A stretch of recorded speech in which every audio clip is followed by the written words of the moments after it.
ज़ालिमो ये तुलना गटकार ज़ालिमो ये तुलना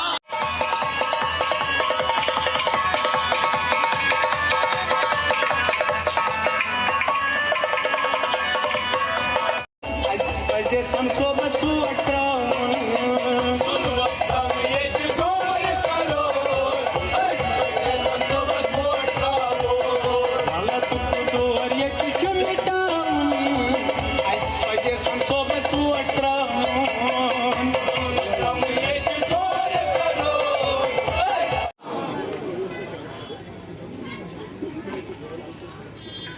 आज शायद रूहुल्लाह साहब की तकरीर से आपको एक सवाल का तो जवाब मिल ही गया,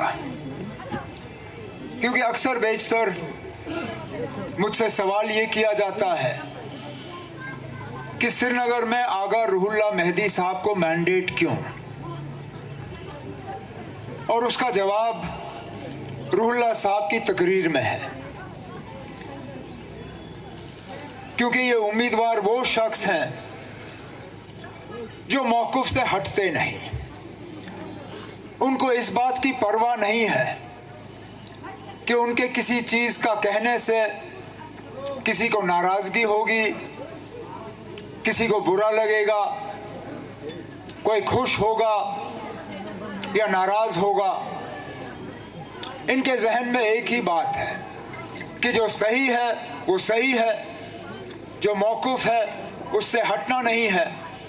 और इंशाअल्लाह जब वो आपके वोटों को लेके यहाँ से जून के पहले हफ्ते में कामयाब होकर आपकी नुमाइंदगी करने के लिए दिल्ली पार्लियामेंट चला जाएगा, तो इसी तरह दमदार और ज़ोरदार तकरीरों में वो आपकी नुमाइंदगी जो है यहाँ से करता रहेगा। और यही आपको चाहिए, यही आपको चाहिए, क्योंकि हमने बहुत नुमाइंदे ऐसे भी देखे जो यहाँ से गए और खामोश हुए। हमने वो लोग भी देखे जिन्होंने बीजेपी के खिलाफ वोट मांग के उन्हीं के साथ फिर हाथ मिलाया।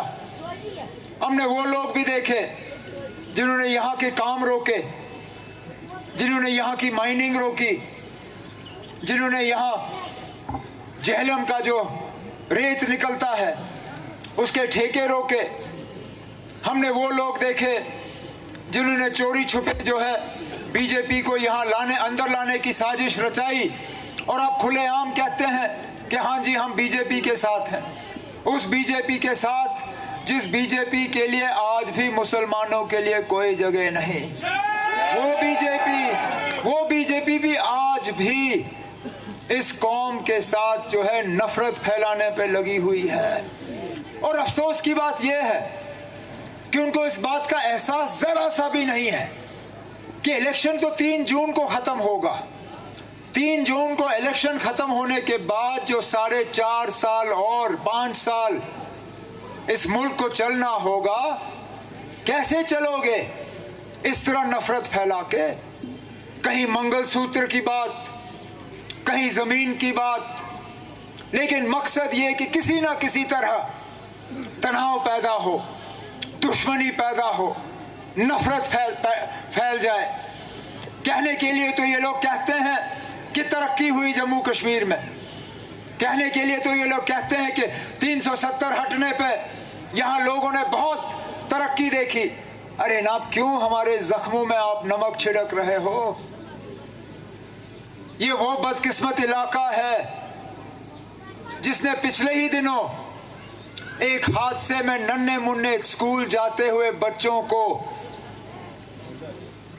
हमसे जुदा होते हुए देखा।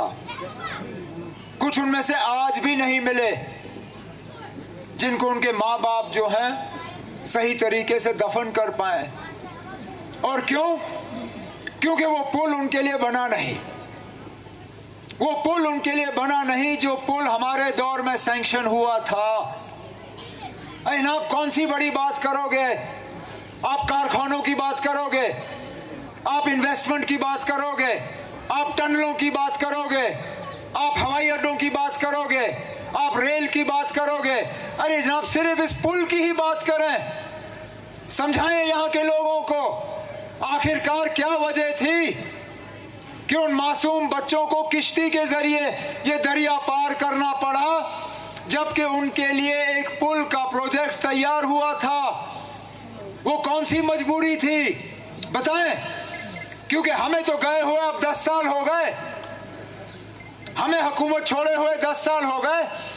हमारे बाद जो आए, जो आज दोबारा आपसे वोट मांग रहे हैं, जिन्होंने 2014 में एक लिबास पहन के मांगा था, जो आज दूसरा लिबास पहन के मांग रहे हैं, कम से कम वो इस बात का जवाब दे कि जब आपने अपने कीमती वोटों से उनको जितवाया, मैं भी उस वक्त उम्मीदवार था, मैं रह गया, मुझे छोड़ के आपने उनको पसंद किया, आपके वोट लेके उसने किया क्या?